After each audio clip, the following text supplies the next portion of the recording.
So as we watch us in a small, very, very small plane, which is not a domestic flight in New Zealand, by the way. This is air safari above Lake Tekapo. So it's more of a scenic flight, and we'll cover that later. So as we're watching that, we're going to be talking about domestic flight in New Zealand. Despite being a very small country, New Zealand boasts 25 different destinations with an airport in the whole country. And there are many different domestic airlines. You'll be surprised by how many there is. So today we thought we'd do a bit of a rundown of everything you need to know about traveling on domestic flight in New Zealand, from the questions we received the most here at NZ Pocket Guide. We received hundreds of questions. About flying in New Zealand, to the different airlines you can use, tips to get cheaper tickets, as well as just some tips for you to kind of be a pro at taking domestic flights in New Zealand. So without further ado, let's get started. Okay, so let's get started with the New Zealand's largest airport. So Laura, what are the five largest airports in the country? Five big ones. Obviously, the first one has to be Auckland. This is the main international airport of New Zealand, and it also is the main domestic sort of flight hub as well. Next, we have the airport code is AKL, and the airport code is AKL. Next up, we have Wellington, whose airport code is WLG, located in the capital of New Zealand. Next up, we have Christchurch, whose airport code is CHC. Then next on the list... Christchurch has to be the largest airport on the South Island, right? It is the largest airport on the South Island. And then after that, on the South Island, you will find the second largest airport is Queenstown with the code ZQN. They have that is also an international airport as well as Christchurch. And then we have Hamilton, located on the North Island. The airport code is HLZ. And then finally, on the South Island, if you're wanting to, hop between the South Island and the North Island, a lot of people head to the Nelson Airport, and the code for that is NSN. Yeah, so those are the five largest airports in New Zealand. Obviously, there are much more than that. As I mentioned, there are 25 destinations around the country, but they are the likeliest airport you may just frequent, even if it's just within New Zealand or also international. All right, so let's get started with some frequently asked questions. So here are the questions that we receive the most when we are answering people's emails or Facebook messages or anything like that, right? So Laura is going to go over the question, and I'll give you the quick answer as we're about to take off. Okay, let's start with the first question, which is, what is the typical baggage allowance for domestic flights in New Zealand? So your baggage allowance will vary different depending on your airlines, right? But typically you can expect your carry-on allowance to be one piece between 5 to 7 kgs, which in pounds is a different number that you Freedom Unit users will have to research. I'm sorry, I didn't do that research on this one. But you also will be allowed one personal item on most flights. So that personal item would be like a laptop or just your handbag. Your purse, yeah. Your checked baggage usually will incur an additional fee, so you have to pay extra for it. And it's always best to check with your airline for the specific weight for that, because that changes a lot depending on the size of the plane you're going to be boarding on. All right, next question. How early should you arrive at the airport for domestic flights? So for domestic flight, you have a little bit more leeway than you have with international flights. So, we recommend about an hour before your scheduled departure. If you need to check some baggage, or if you're traveling during the peak times, we're talking about the public school holiday, public holidays, Christmas time and everything, give yourself a little bit of extra time. Next question. Can I check in online for my domestic flight in New Zealand? Yes, you can. With most airlines, you'll be able to do online check-in. It usually opens about 24 hours prior to your flight, and it usually closes 2 hours before your departure. It's a very easy way to save a lot of time. Are there any restrictions on flying with pets domestically in New so Zealand? believe it or not, a lot of people are asking us about pets, which is kind of interesting. The restrictions for traveling with pets in New Zealand, usually on domestic flights, you're kind of fine, right? Your pet is either going to travel in the cabin or in the cargo hold, depending on the size of the pet and the airline policy. But you do need to make advance arrangements, and there will be extra fees, and they're not cheap. So check with your airline for the specific pet travel requirements, if you need to do so. All right. What forms of identification do I need for a domestic travel in New Zealand? So you will need a valid photo ID to travel domestically in New Zealand, but that doesn't have to be a passport. So it can be your driver license, your passport, or any government-issued ID. If you're traveling with children or infants, the parent or guardian will also need to carry a proof of age. But we'll talk a little bit more about kids soon. What should I do if my flight is cancelled or delayed?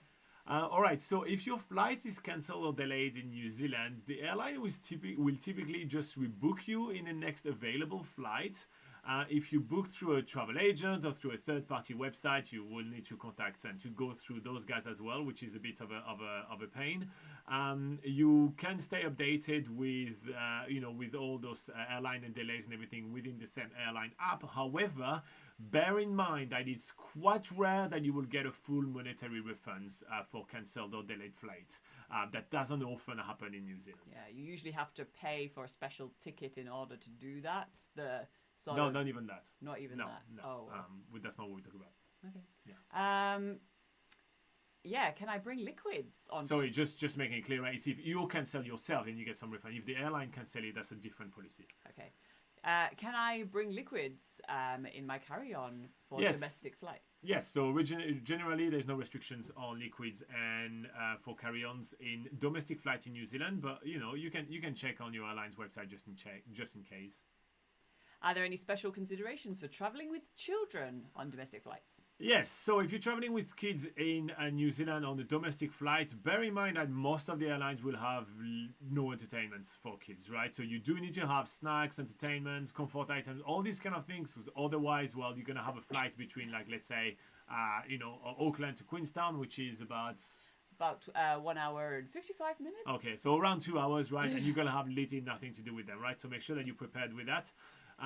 Most airlines will kind of be accommodating and kind of help you with like family seatings and all those kind of things. But if you do need any assistance, make sure that you do tell the airline early on. Yes. Is Wi-Fi available on domestic flights? Some domestic flight may offer Wi-Fi, but it really depends on the type of aircraft and your airline. So you may want to check with the airline for availability and cost. But look at the windows; it's beautiful. Just do that instead. Yes. It's usually a Scenic Flight, even on domestic flights in New Zealand. Okay. Don't rely on Wi-Fi, basically. Final question. How do I find the best deals on domestic flights in New Zealand? All right, so we'll talk a little bit more about how to get a good deal later on this video. But usually you want to book quite early for your flight, actually earlier than even your international flight. You want to be flexible on the travel dates, right? Don't try to fly on the Friday evening and fly back on the Sunday evening. It's usually when you're gonna spend the most money, right? Don't be that strict on your date. And there is some special offers on some websites like Grab a Seat, which is owned by Air New Zealand. So that's kind of a good way to get that. But we'll have some more tips in there. So just a last note quickly, that's those questions are the questions that we receive the most often, and so we just wanted to kind of like highlight those one just right from the beginning in this video. But there is comprehensive guidelines on every single one of the New Zealand's airline websites, and you may want to refer to those because what I gave you right here were just mostly general rules. All right. Next up, we will talk about all the different airports that we suggest you fly between. So Laura, tell us a little bit about the main routes of traveling around New Zealand in domestic flights. So despite there being 25 domestic, domestic airports in New Zealand, it's not necessarily always the best thing to, use them all, travel between them all. There are some main airports which will make at least your airfares cheaper. They usually have more connections going on. So if you do decide to take a domestic flight in New Zealand, usually there are some better airports to go to than others. So those airports, first of all, include Auckland Airport. So this is the largest airport in New Zealand and is where most domestic connections are made. You will find, therefore, that the prices to fly to Auckland Airport or from Auckland Airport are significantly cheaper compared to flying from some of those smaller airports. For instance, I'm thinking of other airports that would be nearby, like say Rotorua or Taupo, or Whangarei. Those airports would be much more expensive than flying from Auckland. So yeah. And it's also used as a hub. So for example, let's say you want to fly from Taupo, going all the way to Queenstown, for example, Yes. you will have to fly from Taupo to Auckland and then from Auckland to Queenstown, making the journey more expensive and also significantly longer. Yes. Another airport that is a really good hub for domestic flights is Wellington. So you will find there's quite a few flights going from Wellington, even over to the Chatham Islands, which is one of the offshore islands of. Cool. That's where they depart from. So yeah, Wellington is usually another good hub for some slightly cheaper domestic flights in New Zealand. On the South Island, Christchurch would be your main hub for domestic flights. If you were to fly between the North Island and the South Island, you will find that they tend to be cheaper if you're flying, for instance, between Auckland and Christchurch or Wellington and Christchurch. And then finally on the list of, more handy sort of airports than the rest, is the Queenstown Airport. So there is quite a lot of regular flights domestically going to Queenstown. So yeah, that tends to offer slightly cheaper airfares compared to going to other very small airports on the South Island. All right. Next up, we'll talk about the different airlines that you have in New Zealand. So as we continue making our way around the Mount Cook area in that plane, this is a scenic flight again. This is not what a domestic flight would look like in New Zealand. Let's talk about the main domestic airlines in New Zealand. So Laura, go ahead. What are the main two domestic airlines in the country? Okay, so the two main domestic airlines, the ones that you'll see most frequently, are Jetstar and, of course, Air New Zealand.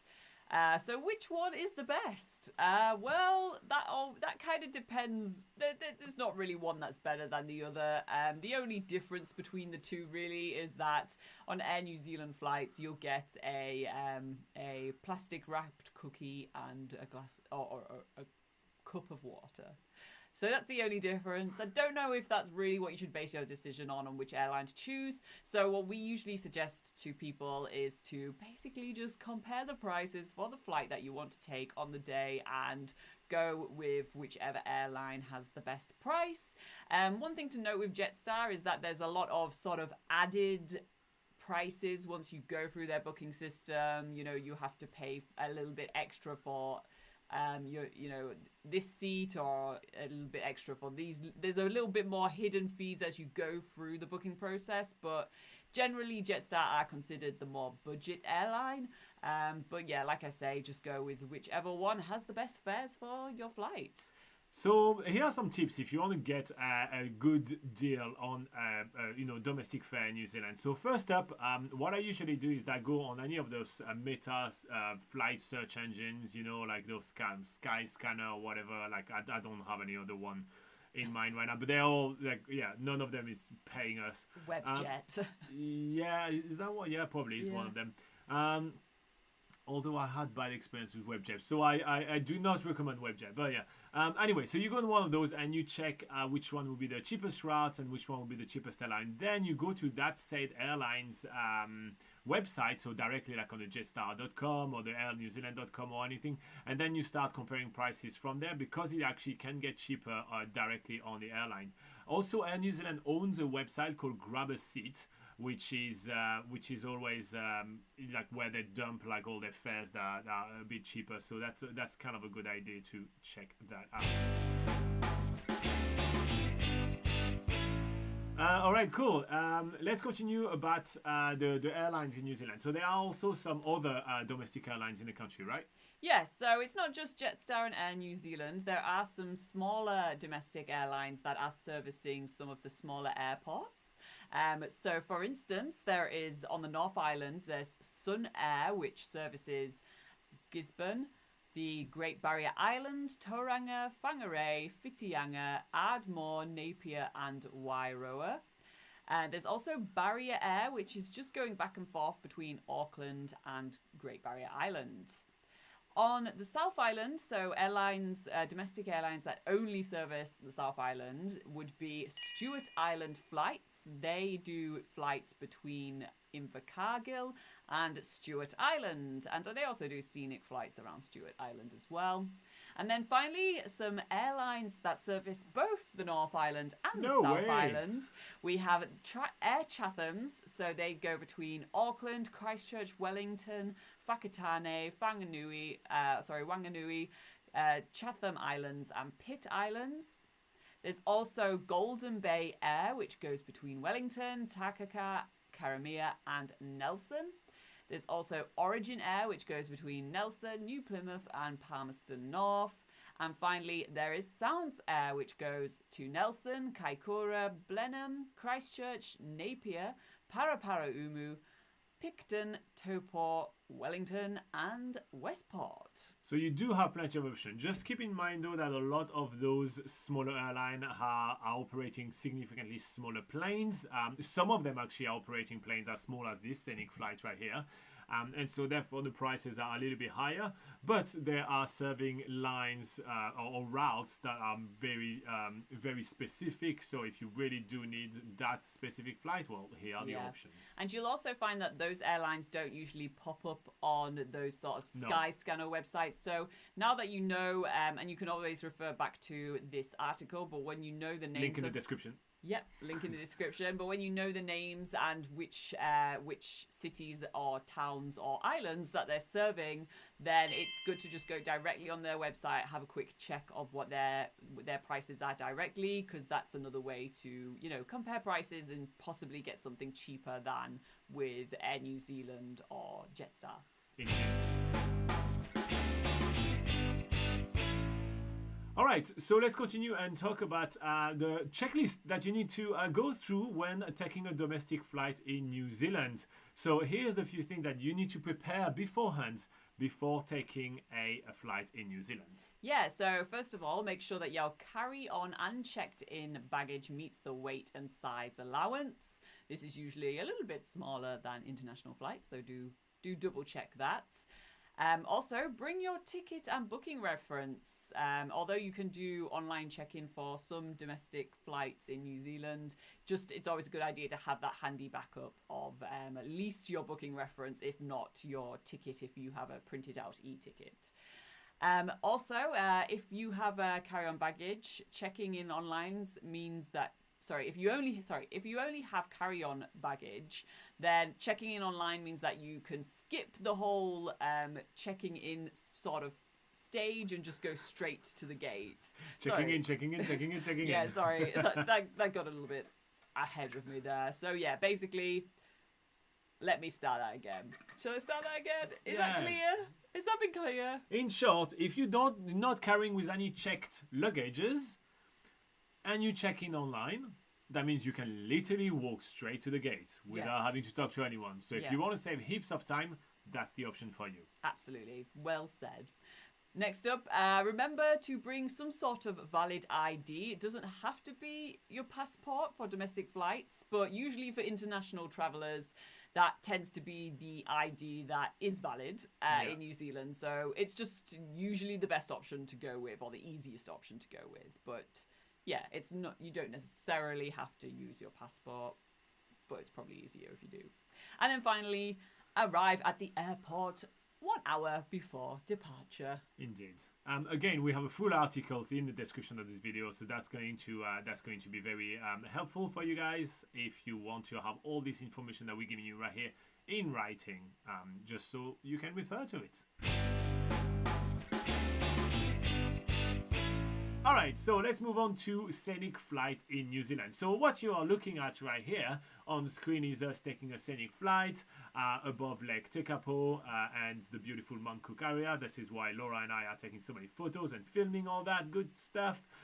So there is obviously plenty of Scenic Flights in New Zealand, which usually operates from much smaller planes than a domestic flight, right? So they're not to be confused. Yes, so yeah, definitely if you're taking a Scenic flight in New Zealand, a good 90% of the time you will be returning to the airport that you left. So this is by no means a mode of transport. It is an experience, just like a nice scenic activity. They are mostly based in areas where obviously there's beautiful mountain scenery to be had. So for instance, Franz Josef, the Fox Glacier, Aoraki Mount Cook National Park, even going over White Island in the Bay of Plenty, Milford Sound, Lake Tekapo, which is the video on screen, and the list goes on. There really is a lot of scenic flights happening in New Zealand, not just fixed wing flights, but also helicopter flights as well.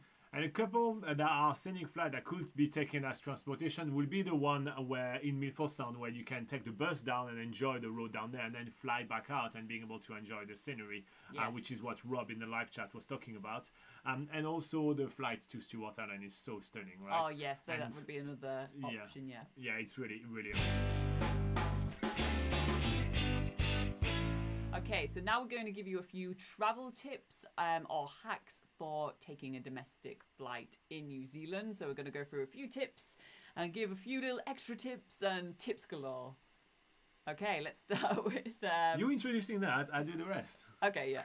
Yeah, so first off, first tip is timing is everything. All right, so first thing first, in New Zealand, we have noticed that domestic flights are significantly cheaper the earlier you book them, right? So in short, early birds get the deal. So book your flight at least 2 months in advance and you will be able to incur significant savings. And obviously keep an eye out for airline sales, which often occur during off-peak travel seasons. Yep, so also another tip concerning timing is to be flexible with your travel dates. So a handy thing when you're doing booking with domestic flights is that you can often see, what the fares are going to be like throughout the week. And as you may not be surprised by, there are more expensive flights generally around the weekend, and then midweek tends to be your cheaper flights. So if you're flexible with your dates, then generally you can find cheaper flights that way. Next up, we have next tip concerning navigating airports like a pro. So we already hint at that quite early on in the video, but to avoid any queues of checking in, do the check-in online. On most airlines in New Zealand will allow you to do that. The check-in usually opens 24 hours before the flight and closes 2 hours beforehand. But some of them will also allow you to select your seat, and some of them actually don't charge for selecting your seat. Not Air New Zealand. Air New Zealand does charge, and Jetstar as well. They definitely do charge. Yeah. But some of them don't. So, if you're on a window seat, make sure you enjoy the view. Do that. Yeah, another way that you can save time and money is to travel light. So there are, whenever you want to have check-in luggage on a domestic flight, there is an extra charge for that. If you just go in with a carry-on, with your carry-on baggage and your small items, then you can usually just bypass the whole check-in area if you've checked in online and go straight to the gate. So that just makes it like a super easy process. And yeah, saves you a lot of time. All right, and lastly, check out your airport map before you're heading there. Some of the small airports have really weird layouts, and I'm not joking. Sometimes you are checking in one building and then you have to walk out and go elsewhere to kind of board and everything. So if you're a little bit kind of a stressed traveler and you like to know what to expect, do that. Just make sure you check out what the airport will look like. Just head on their website and you'll be able to find that really easily. All right, we have a few tips for smooth sailing with children and special needs. Okay, so prior to your flight, you want to prepare yourself a little bit. So you want to inform the airline to say that you're traveling with young children or that you have any special requirements.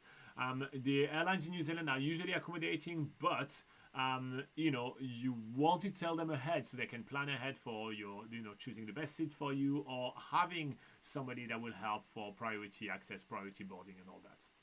Also, a good way to keep everybody happy for domestic flights in New Zealand is to provide some entertainment and comfort. There is no in-flight entertainment in domestic flights in New Zealand. So just making sure that you can pack a few snacks, games, just that sort of thing. Just be prepared for the time that you're going to be spent on the flight or waiting for your flight. There's going to be some downtime. It's going to get boring, especially when traveling with children. So just prepare some fun for that. And finally, so most airports have facilities for families, but they are always hidden in the darkest of tiniest of all corners somewhere. So when you're checking in, ask them if there is a changing room, ask them if there is a play area, or ask the person in front of you, and so they'll be able to point you out to there. So like that, when you really do need to go do the changing of the diaper or anything like that, you don't have to look all around with a turd filled baby. You know already where to go. Great tip, Robin. Next tip is staying connected. All right, so Jetstar and Air New Zealand, both of them have an app. So yeah, if you want real-time update on your flight status, download the app. Next up, lounge access for extra comfort. Yeah, so I mean, some people are really into like the lounge access, so we kind of decide to put it on there, right? But look if you think it's worth it for you, or if you think that the free muffin is worth like the extra $40 membership or something like that. But yeah, just you sometimes have it complimentary with your credit card, so that's kind of like when it's kind of worth it. But yeah, consider lounge access. Sorry, I'm not a big lounge access fan. No, I've done it many times, and it's kind of like every time I'm kind of like, yeah, not worth it. Yeah. But yeah. Okay, well, how about we move on to the next tip, which is be weather-wise. Okay, so in most time, when you're going to be traveling in a domestic flight in New Zealand, you will board straight from the tarmac. So you won't have like this big, I don't know the name of that stuff. If any of you guys in the live chat knows. Jet tunnel. I did learn it the other day. Is it jet tunnel? It's something like that. Okay, cool. Yeah, like jet bridge or something like that. Okay, so most domestic airport in New Zealand don't have that big jet bridge that would connect straight to the plane, and you're always kind of element proofed, right? You will land straight from the tarmac. You will land right on the ground. Rain or shine. Exactly. They're going to open the door. They're going to put some stairs in there. Kick you out. Exactly. Somebody's going to put on a big gumboot and kick you out of the plane. No, but yeah, in short, you're going to land literally within the elements, right? And in New Zealand, it does rain a lot, right? The weather is ever changing. So dressing up in layers, having like your rain jacket at the ready, may be a good idea. Because also, even if you fly, the example I was taking was from Taupo to Auckland, right? It's a very short flight, right? It's well under an hour. I'd say it's about 35-minute flight. I'm not 100% sure, but you would say it's about correct? Yeah, maybe 45 or something like that, but yeah. But even just within that flight, the weather can be so different from where you arrive, right? So just to be aware of that, and keep that in mind. If you've seen any of our weather videos, you see that the climate across the country can be very different. Okay, final tip. Give us a sustainability tip, Robin. All right, so there is a lot of carbon offset program. Some of them are available straight when you book your flights. They have some sort of ratings, or you have some independent ones, which usually have much more of an emphasis into actually real actions for carbon offsetting. So do consider those, such as like planting coral or planting trees to offset the carbon footprint of your flight, because this is the most carbon heavy mode of transportation in the world. All right, so that wraps up our coverage of domestic flights in New Zealand. So if you want more information, there is a link in the description below. If you want our personal help to plan your trip to New Zealand, there is a link to our Patreon page below, which is really cheap and a great way to have some assistance during your trip in New Zealand. And if you find this video useful, click all the buttons that YouTube wants you to click. And we'll see you in the next one.